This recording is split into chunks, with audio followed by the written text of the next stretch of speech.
Hey there. It's great to see how far you've come in this Google Data Analytics certificate. So first off, I want to say congrats on your achievement. And second, welcome to your next course.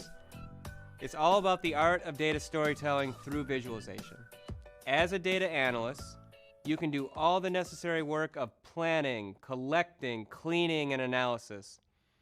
But you also need to show stakeholders what your data means in a compelling way using visuals. We're here to show you how that's done.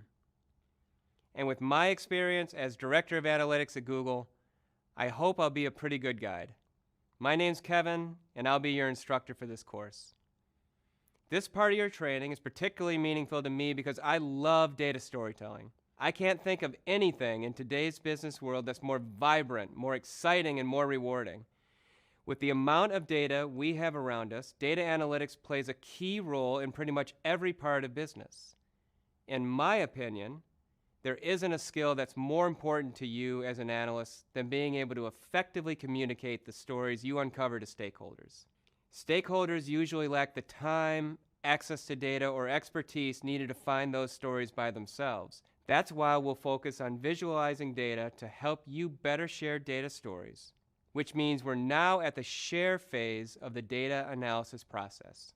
We'll start with the basic concepts of visualization and why visualizing your analysis is such an important part of data analytics. From there, we'll discuss how to plan for and start building effective visualizations that are inclusive, accessible, and consider the audience first. Afterwards, we'll explore one possible tool you can use for data visualization, Tableau. Tableau helps us create visualizations from our analysis so that we can share our findings more effectively.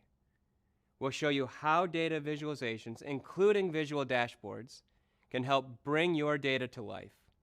We'll also explore how you can use visualizations in your presentations and slideshows to continue telling a story with data. We'll discuss the art and science behind effective presentations. Finally, you'll learn how to anticipate and answer questions from stakeholders and respond to their feedback. Throughout the course, I'll guide you through what I think is the most exciting part of the data analysis process. By the end, you'll have everything you need to plan, create, and present effective and compelling data visualizations. Now that we've gotten to know each other a little, it's time to get down to business. Coming up, we'll talk a bit about the history of data visualization and why visualizations matter so much today. We'll also discuss the methods for using imagery effectively and what you can do to make the most out of your visuals. See you there.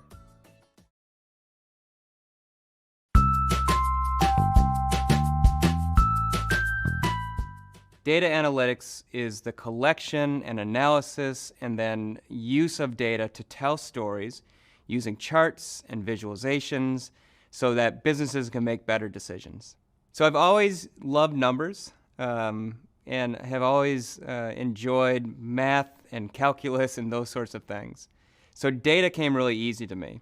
I was working at a consultancy before and using lots of numbers, and I enjoyed it for sure, but it wasn't until I worked at an advertising agency where I saw the creative expression of numbers and how data could drive that creativity that it really all fell into place for me. And I realized that doing analytics in a marketing and an advertising setting was exactly what I wanted to do. And I found that I just really enjoyed when we put those two things together. I think the visuals that come out of data analysis and data analytics are really beautiful. But what is even more interesting for me are the stories behind them. If you look at a big block of text or a big block of numbers, those stories are in there, but they really have to be found. And so it takes certain skill to pull those things out. And I find that skill, that analysis, really exciting and interesting. But it ultimately then ends in a beautiful visualization, which I find very gratifying. You know, there are great data visualization thinkers, and you see these visuals all over the place. You can find inspiration from looking at news outlets today and seeing the visuals that they present and how they tell stories that way. Visualizations have become so important that you can find them everywhere, and you can take great inspiration from that. But I also take inspiration from unlikely sources like photography and art and others, and seeing how composition is created, how color is used. I think that's really important, and I try hard to bring those sorts of elements and those sorts of influences into the visualizations I create. So I know this course is pretty intense. We are throwing a lot at you. Your brain is probably overloaded. You're probably fried. Just stick with it. It is all going to start to piece together and make sense. The biggest thing that I think you can think of is just how important these skills really are. This is the new way of doing business, involving data, using the analytics tools and techniques that we're talking about to make decisions. So there's a great big reward waiting for you at the end of this course. I'm Kevin. I am Director of Analytics here at Google. Welcome back, future data analyst. As a budding analyst, you'll be exposed to a lot of data. People learn and absorb data in so many different ways, and one of the most effective ways that this can happen is through visualization. Data visualization is the graphic representation and presentation of data.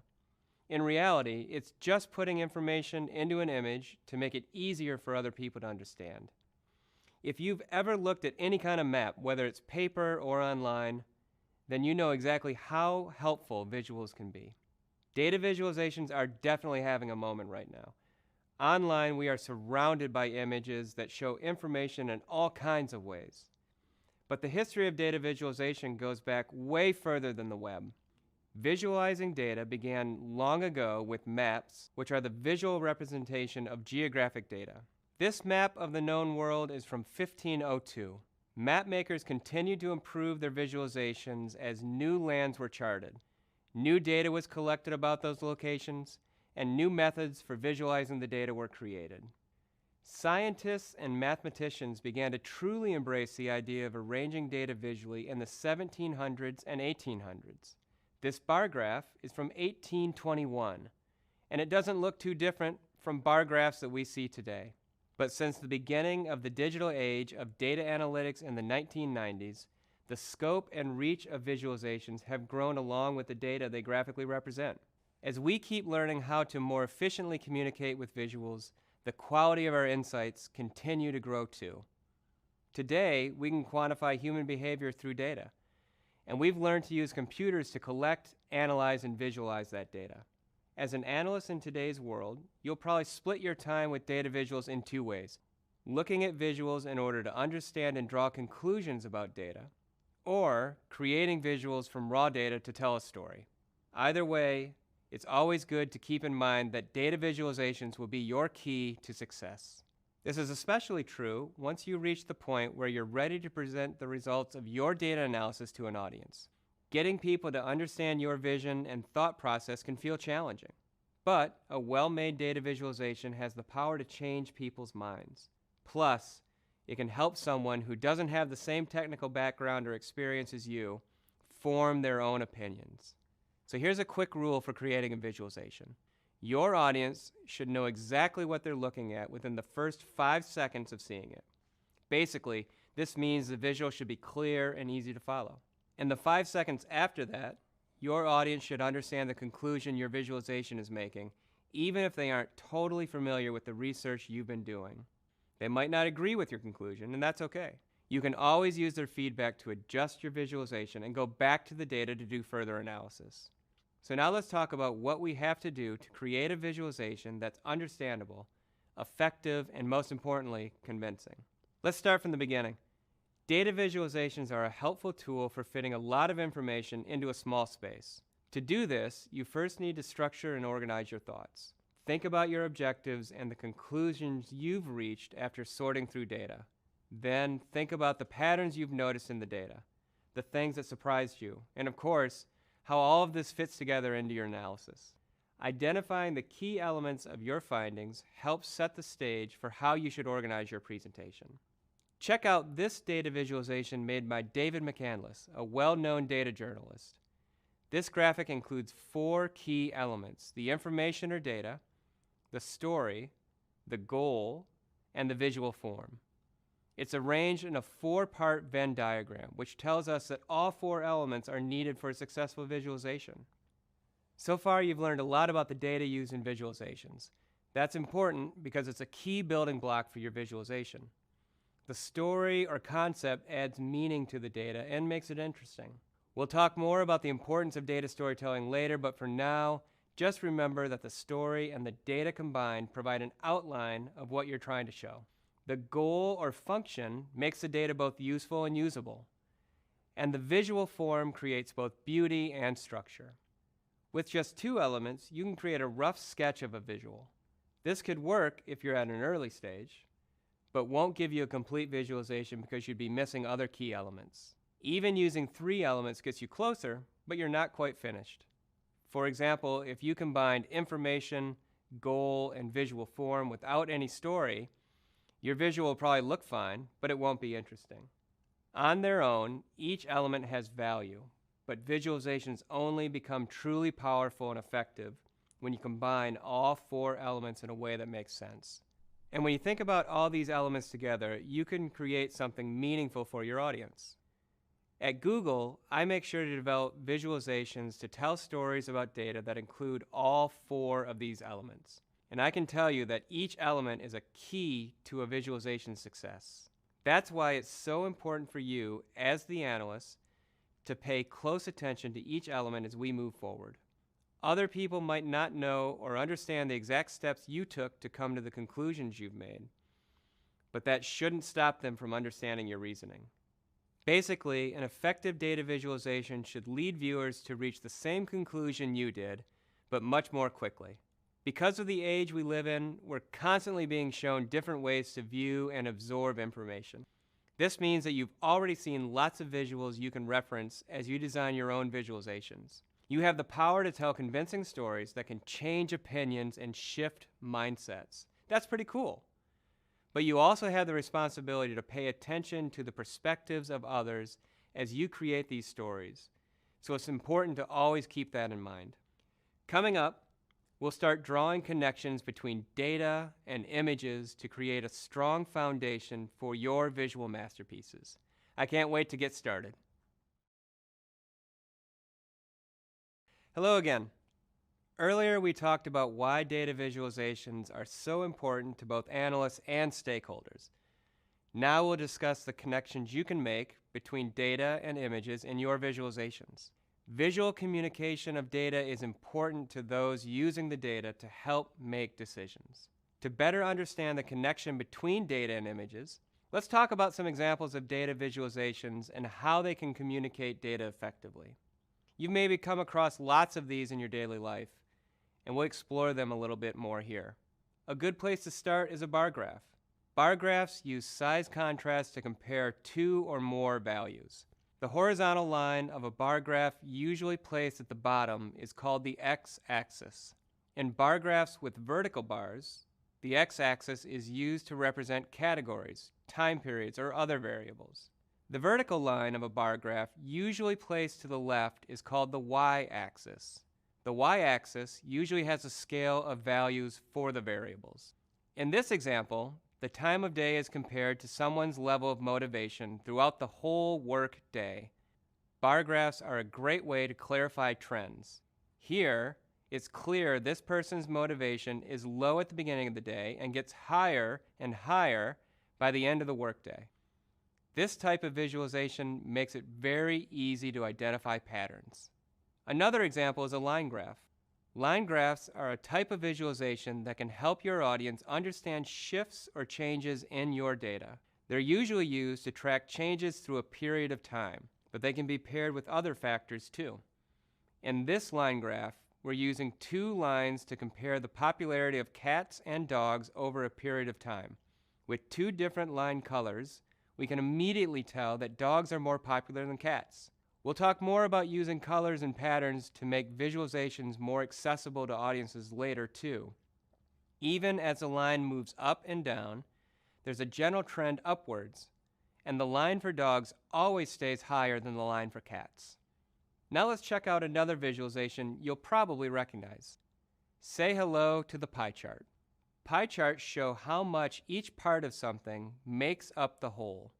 This pie chart shows us all the activities that make up someone's day. Half of it's spent working, which is shown by the amount of space that the blue section takes up. From a quick scan, you can easily tell which activities make up a good chunk of the day in this pie chart and which ones take up less time.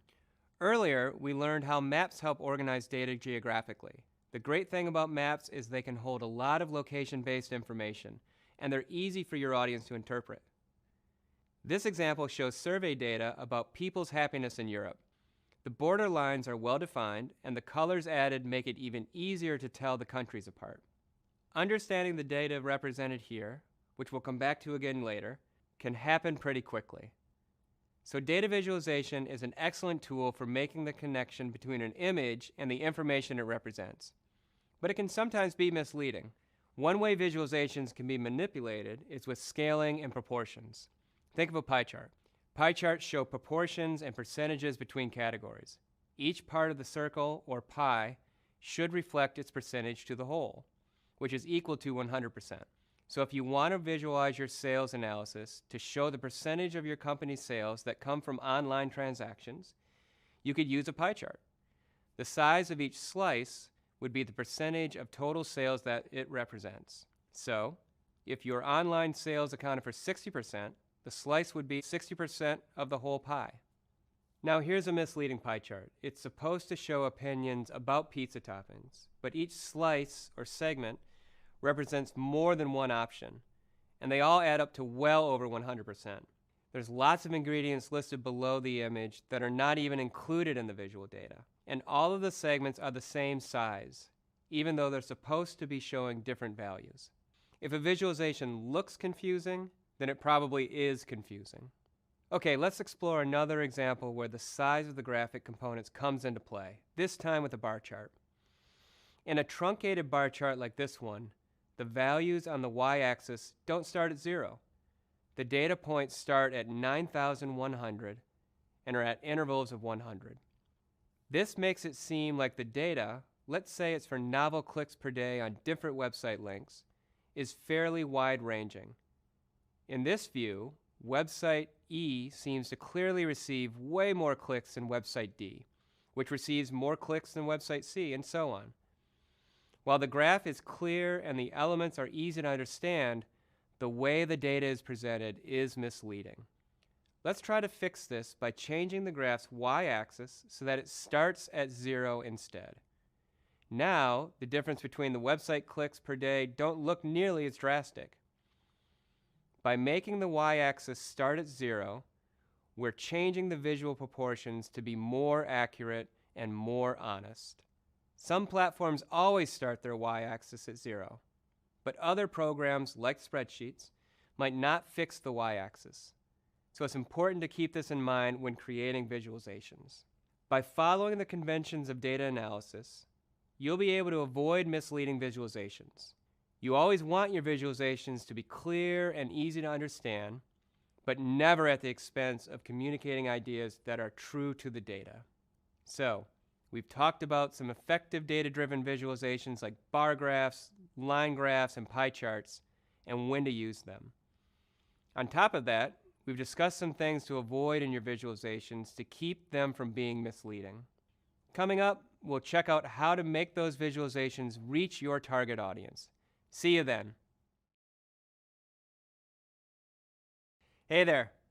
You're back and ready to learn how to create powerful data visualizations. Coming up, we'll explore how to take our findings and turn them into compelling visuals. Earlier, we discussed the relationship between data and images. Now we'll build on that to explore what visualizations can reveal to your audience and how to make your graphics as effective as possible. One of your biggest considerations when creating a data visualization is where you'd like your audience to focus. Showing too much can be distracting and leave your audience confused.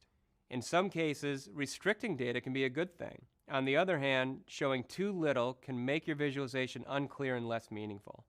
As a general rule, as long as it's not misleading, you should visually represent only the data that your audience needs in order to understand your findings. Okay, now let's talk about what you can show with visualizations. Change over time is a big one. If your analysis involves how the data has changed over a certain period, could be days, weeks, months, or years, You can set your visualization to show only the time period relevant to your objective. This visualization shows the search interests in news story topics like environment and science and social issues. The viz is set up to show how the search interest changes day to day. The bubbles represent the most popular topic on each day in a given part of the U.S. As news stories come up, the data changes to reflect the topic of those stories. If we wanted the data for weekly or monthly news cycles, we'd change the interactive feature to show changes by week or month. Another situation is when you need to show how your data is distributed. A histogram resembles a bar graph, but it's a chart that shows how often data values fall into certain ranges. This histogram shows a lot of data and how it's distributed on a narrow range from -1 to +1. Each bin or bucket, as the bar is called, contains a certain number of values that fall into one small part of the range.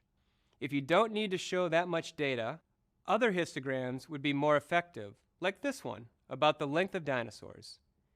Here, the bins or buckets of data values are segmented, so you can show each value that falls into each part of the range. If your data needs to be ranked, like when ordering the number of responses to survey questions, you should first think about what you want to highlight in your visualization.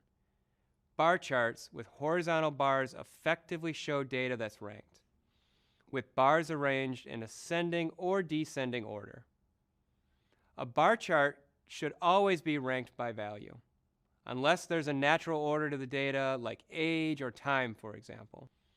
This simple bar chart shows metals like gold and platinum ranked by density.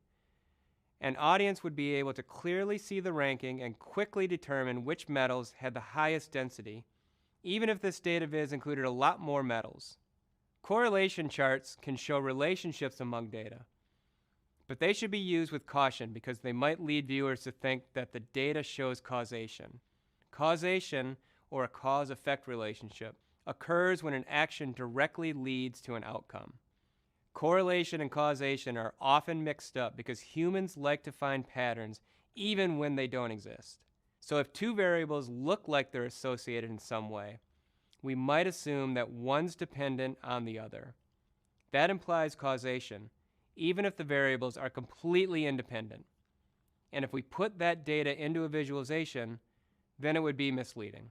But correlation charts that do show causation can be effective. For example, this correlation chart has one line of data showing the average traffic for Google searches on Tuesdays in Brazil. The other lines for a specific date of search traffic, June 15th. So the data is automatically correlated because both lines are representing the same basic information. But the chart also shows one big difference. When a football match, or soccer match for Americans, began on June 15th, the search traffic showed a significant drop. This implies causation. Football is a very popular and important sport for Brazilians, and the data in this chart verifies that. We've now talked about time series charts, histograms, ranked bar charts, and correlation charts. Each of these charts can visualize a different type of analysis. Your business objective and audience will help figure out which of these common visualizations to choose. Or you may want to check out some other kinds of visualizations out there. There's also a glossary of visualizations that you'll be able to reference later. So that wraps up our lesson on creating visualizations. Coming up next, we'll add some more layers to your planning and execution of visuals. So hang on tight. Hey, great to see you again. So far, we've shown that there's lots of choices you'll make as a data analyst when creating visualizations. Each of your choices should help make sure that your visuals are meaningful and effective. Another choice you'll need to make is whether you want your visualizations to be static or dynamic. Static visualizations do not change over time unless they're edited. They can be useful when you want to control your data and your data story. Any visualization printed on paper is automatically static. Charts and graphs created in spreadsheets are often static too. For example, the owner of this spreadsheet might have to change the data in order for the visualization to update. Now, dynamic visualizations are interactive or change over time. The interactive nature of these graphics means that users have some control over what they see. This can be helpful if stakeholders want to adjust what they're able to view. Let's check out a visualization about happiness that we've created in Tableau. Tableau is a business intelligence and analytics platform that helps people see, understand, and make decisions with data. Visualizations in Tableau are automatically interactive. We'll go into the dashboard to see how the happiness score has changed from 2015 to 2017. We can check this out in our 12th slide, Yearly Happiness Changes. On the left are the country-level changes in happiness score. The countries are sorted by largest increase to largest decrease. On the right, there's a map with overall happiness scores. The color scale moves from blue for the countries with the highest happiness score to red for those with the lowest. If you look below the map, you'll notice a year-to-view slider where people can choose which year's happiness scores to display on the map. It's currently set for 2016. But if someone wants to know the scores for 2015 or 2017, they can adjust the slider. They could then make note of how the color coding and score labels change from year to year. Other dynamic visualizations upload new data automatically. These bar graphs continually update data by the minute and second. Other data visuals can do the same by day, week, or month. So if you need to, you can show trends in real time. Having an interactive visualization can be useful for both you and the audience you share it with. But it's good to remember that the more power you give the user, the less control you have over the story you want the data to tell. It's something to keep in mind as you learn how to create your own visualizations. You'll want to find the right balance between interactivity and control. Something else to consider is a choice between using a static or dynamic visualization. This will usually depend on the data you're visualizing, the audience you're presenting to, and how you're giving your presentation. Now that we've made some decisions about what kind of data viz we want to create, we can start thinking about the design, which is exactly where we're going to start talking about next time. See you there. Hello, and welcome back. You probably didn't think you'd be learning about art in a data analytics course, but that's exactly what we're going to do. Both data analysts and artists use elements of art in their work. We'll introduce those elements to you here, and we'll show you how to apply them to visualizations later. The elements we'll check out are line, shape, color, space, and movement. Now, these aren't the only elements to consider, but these particular ones can add value to your data viz by making them more visually effective and compelling. Lines in visualizations can be curved or straight, thick or thin, vertical, horizontal, or diagonal. They can add visual form to your data and help build the structure for your visualization. These charts show some of the variety that lines can bring to your data viz. The combo chart shows two different types of lines, both providing a graphic for the data. The line chart does the same, but uses curved lines instead. Shapes are also known for their variety. Shapes and visualizations should always be two-dimensional. This is because three-dimensional objects in a visualization can complicate the visual and confuse the audience. Shapes are also a great way to add eye-catching contrast, especially size contrast, to your data story. This circle, used for a pie chart, lets someone quickly understand the data in a familiar format. Shapes with symmetry are usually more familiar to people, so there's less work for the audience to do when viewing symmetrical data viz. But the asymmetrical shapes in this map are still instantly recognizable as countries. It's good to note that the data you're sharing with your audience will usually inform the types of shapes you want to use in your data viz. Next, we have colors. And colors are, well, colors. Of course, in the eyes of artists and analysts, colors can be much more complex. Colors can be described by their hue, intensity, and value. The hue of a color is basically its name, red, green, blue, and so on. Intensity is how bright or dull a color is. And finally, there's value. The value is how light or dark the colors are in a visualization. In more scientific terms, value indicates how much light is being reflected. Dark values with some black added are called shades of color, like these shades of green.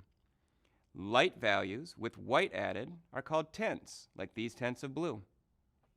In this map, there are shades and tints of gray.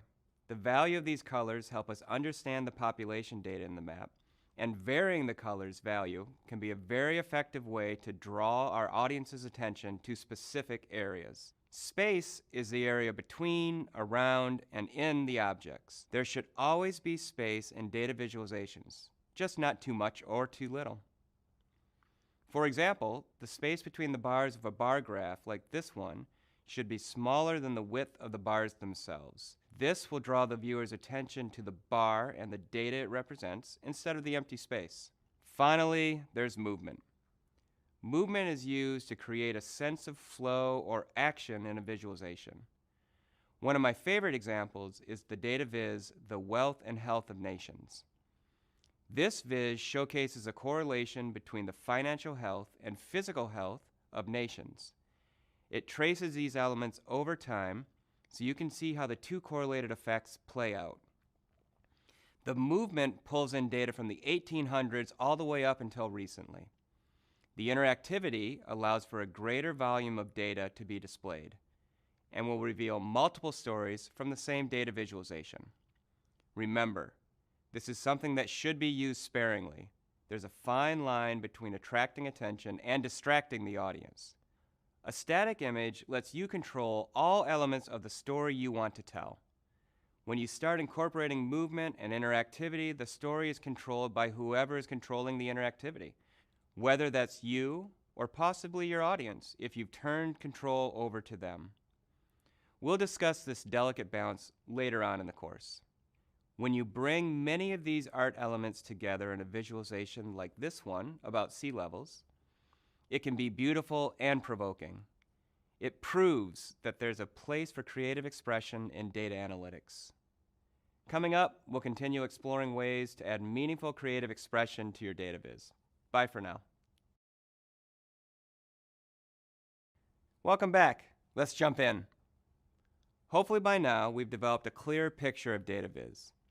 We've explored everything from design principles to the types of charts you can use in your visualizations. Choosing the right visualization for your data findings can often come down to one question. Which one will make it easiest for the user to understand the point you're trying to make? No matter how complex your analysis is, your audience will only care about what's in front of them and how easy they can understand it. As you complete your analyses, you'll have to decide which visualizations serve your needs and your audience's needs for each task. For example, if you want to show a comparison of the different age groups of visitors to a website, a line graph with a line for each age group plus 1 for total users would work. But let's say you want to highlight the differences among the age groups to compare them more directly.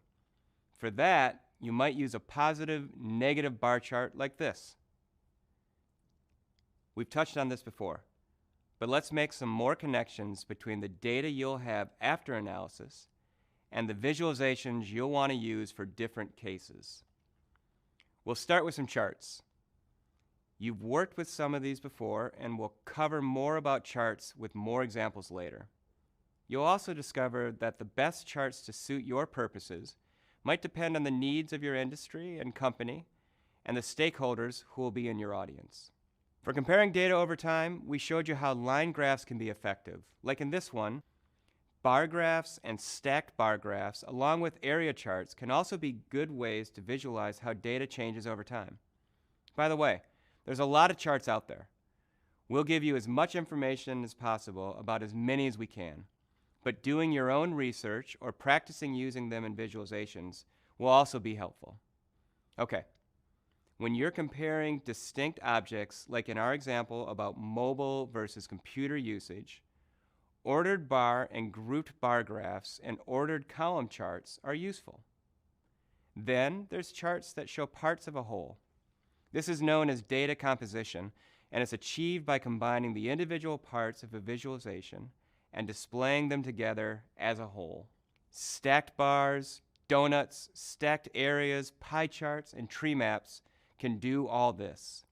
Now, to show relationships in your data, you might want to use scatter plot and bubble charts, column line charts, and heat maps. Let's revisit the happiness data viz to show you an example of this. Each of these scatter plots show the relationship between a country's happiness score and one of the factors that contributes to that score. So the health versus happiness scatter plot shows a strong relationship between the life expectancy of people living in a country and how happy those people are. Basically, as life expectancy increases, so does their happiness score. Speaking of happiness, a successful data visualization results in a happy audience. So it's important to understand how your audience is viewing your data visualizations, since they should always be top of mind.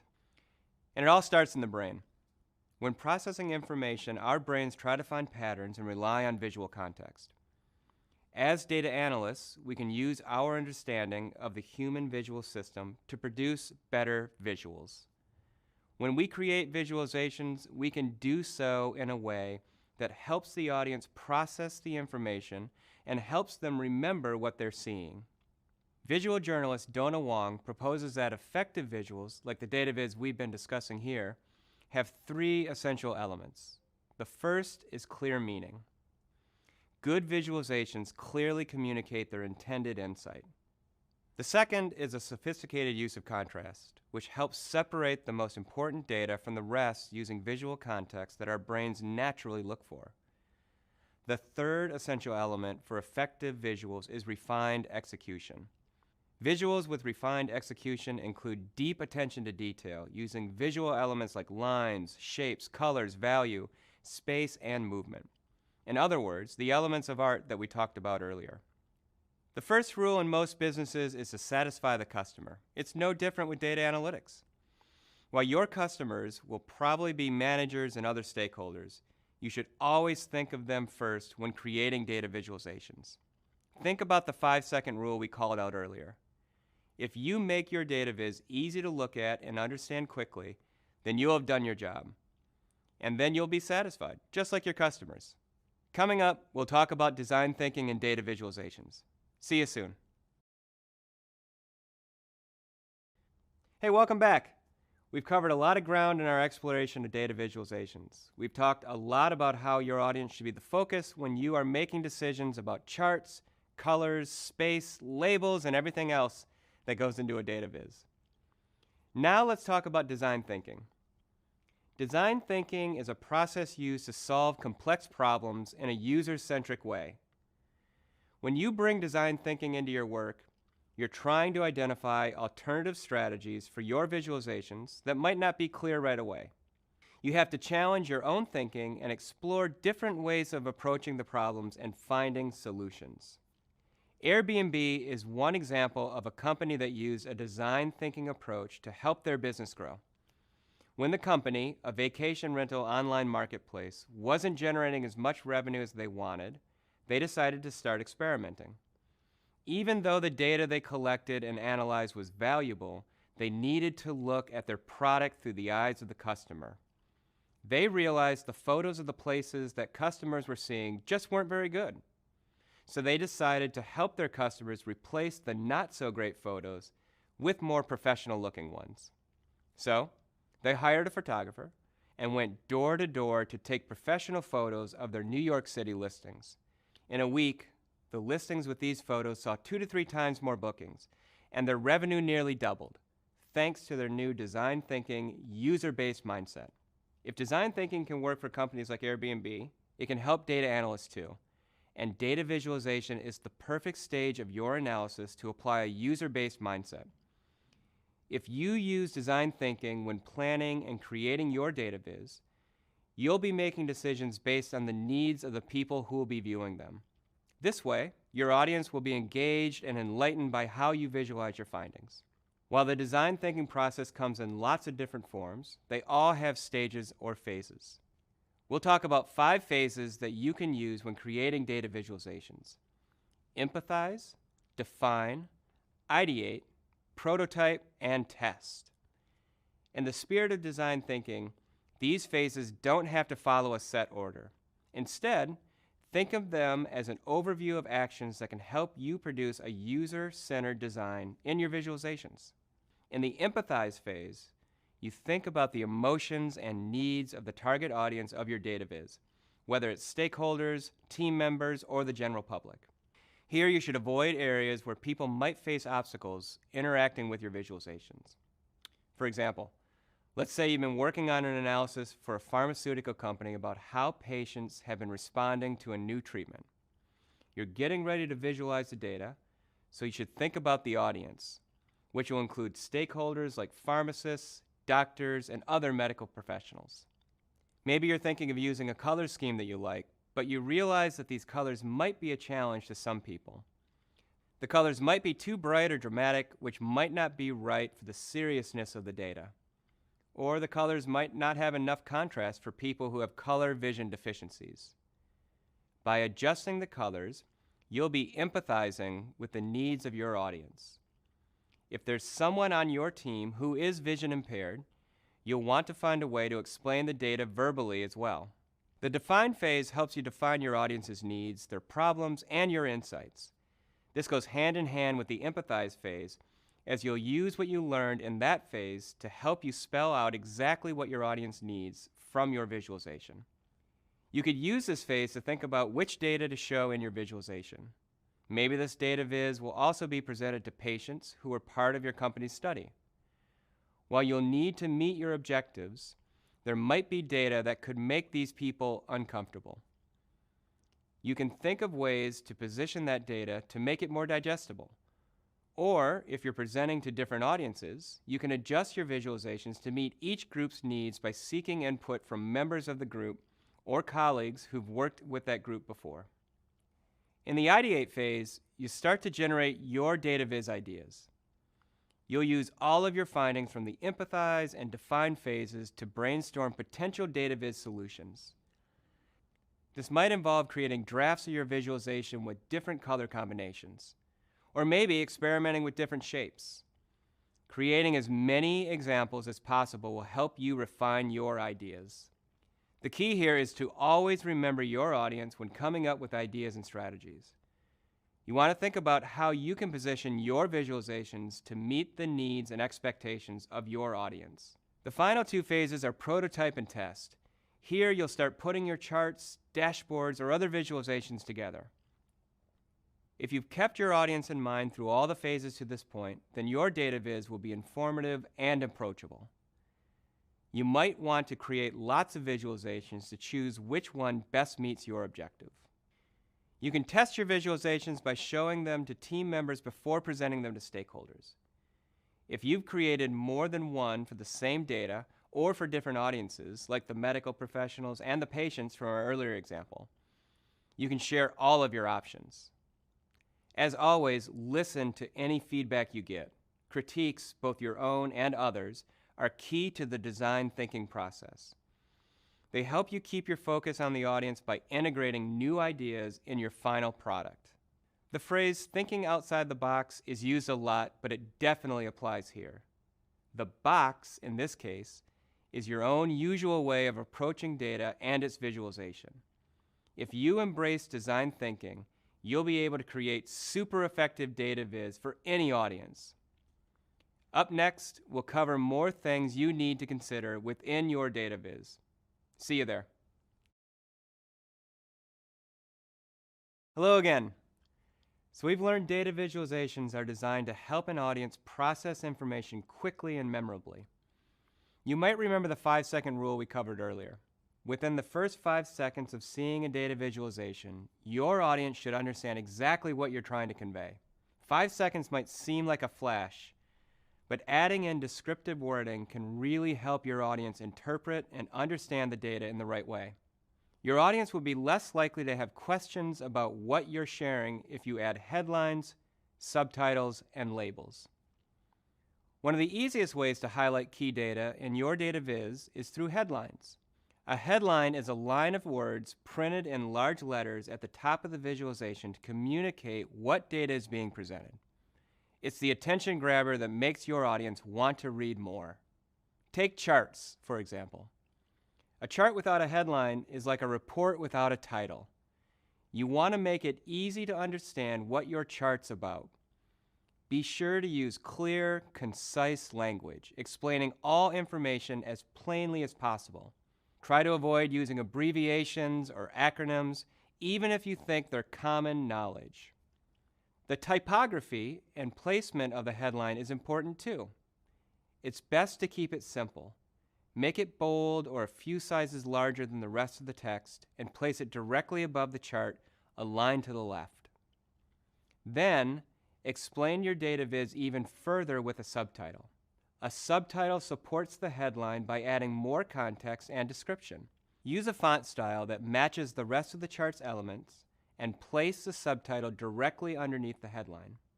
Now let's talk about labels. Earlier we mentioned Donna Wong, a visual journalist who's well known for sharing guidelines on making data viz more effective. She makes a very strong case for using labels directly on the data, instead of relying on legends. This is because lots of charts use different visual properties like colors or shapes to represent different values of data. A legend, or key, identifies the meaning of various elements in a data visualization and can be used as an alternative to labeling data directly. Direct labeling like this keeps your audience's attention fixed on your graphic and helps them identify data quickly, while legends force the audience to do more work because the legend is positioned away from the chart's data. The truth is, the more support we provide our audience, the less work they have to do trying to understand what the data is trying to say, and the faster our story will make an impact. Now that we've covered how to make a data viz as effective as possible, next up we'll figure out how to make it accessible to all. See you in a bit. Hey, great to have you back. Let's dive back in. Over 1 billion people in the world have a disability.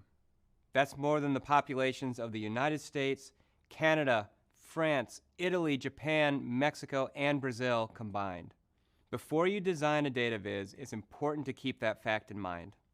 Not everyone has the same abilities, and people take in information in lots of different ways. You might have a viewer who's deaf or hard of hearing and relies on captions. Or someone who's colorblind might look to specific labeling for more description. We've covered a lot of ways to make a data visualization beautiful and informative, and now it's time to take that knowledge and make it accessible to everyone, including those with disabilities. Accessibility can be defined a number of different ways. Right from the start, there's a few ways you can incorporate accessibility in your data visualization. You just have to think a little differently. It helps to label data directly instead of relying exclusively on legends, which require color interpretation and more effort by the viewer to understand. This can also just make it a faster read for those with or without disabilities. Check out this data viz. The colors make it challenging to read and the legend is confusing. Now if we just remove the legend and add in data labels, bam! You've got a clearer presentation. Another way to make your visualizations more accessible is to provide text alternatives so that it can be changed into other forms people need, such as large print, braille, or speech. Alternative text provides a textual alternative to non-text content. It allows the content and function of the image to be accessible to those with visual or certain cognitive disabilities. Here's an example that shows additional text describing the chart.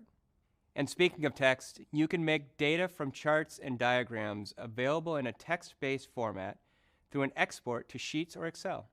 You can also make it easier for people to see and hear content by separating foreground from background. Using bright colors that contrast against the background can help those with poor visibility, whether permanently or temporarily, clearly see the information conveyed.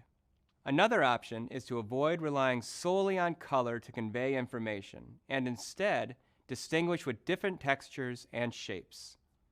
Another general rule is to avoid overcomplicating data visualizations. Overly complicated data visualizations turn off most audiences because they can't figure out where and what to focus on. That's why breaking down data into simple visualizations is key.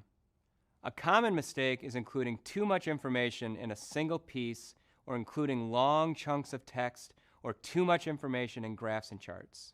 This can defeat the whole purpose of your visualization, making it impossible to understand at first glance. Ultimately, designing with an accessibility mindset means thinking about your audience ahead of time, focusing on simple, easy-to-understand visuals, and, most importantly, creating alternative ways for your audience to access and interact with your data. And when you pay attention to these details, we can find solutions that make data visualizations more effective for everyone. So now you've completed your first close-up exploration of data visualization. You've discovered the importance of creating data viz that cater to your audience while keeping focus on the objective. You learned different ways to brainstorm and plan your visualizations and how to choose the best charts to meet that objective. And you also learned how to incorporate elements of science, art, and even philosophy into your visualizations. Coming up, we'll check out how to take all of these learnings and apply them in Tableau. You'll get to see how this data visualization tool makes your data viz work more efficient and effective. See you soon.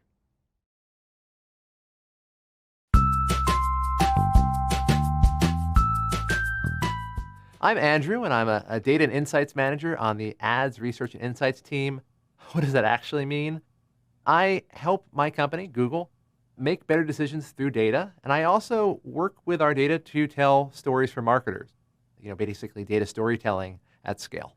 Accessibility should be built into everything we do.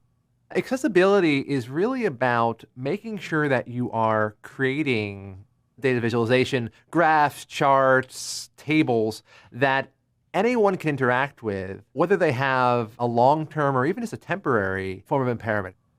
It could be auditory, it could be visual, it could be sensory in some way. Typically the ones we talk about in data visualization have to deal with color and contrast, or maybe they can't see. So there's a number of things you can do in your visualizations as you're getting ready to show people and bringing it out into the world to make it easier for them to understand your graph, to understand the points you're trying to make, and just to make your stuff more inclusive. You're going to create this stuff, and you're not going to be the one presenting it anymore. It's going to show up in a place where you won't be the one being able to navigate the data for people and frame it for people. And that's a good thing. But as it moves further away from you, you also won't be there standing by it, being able to explain it to people and be like, hey, here's the point. Or hey, maybe you can't read or see this, or maybe these colors are confusing. Let me make sure that you got the point clearly. It's just a way of making sure that everyone in the room is able to experience the thing you work so hard on and able to take away the point in a clear way that they too can basically take action on the data that you spent all this time working with and making presentable for folks. So all these things, they're great for accessibility and they're more inclusive, but they're also just making you a better data analyst and a better storyteller because they force you to become more empathetic of your audience and who's receiving your data. You're making this to move the hearts and minds of other people to convince someone else that this data is meaningful to them and they should take an action on it, or they should know this and they should use this for their organization or for their lives or for whatever the thing may be. And so by focusing on accessibility, by focusing on the audience, by making it more inclusive, you're making your data clearer and more impactful for everyone. Thank you for watching our video. We hope you found it helpful. If you enjoyed this video, please hit the like button below and subscribe to our channel for more videos like this. If you know someone who could benefit from this information, please share it with them. We would love to hear your thoughts on this learning course, so please leave a comment below. Thanks again for watching, and we'll see you in the next video.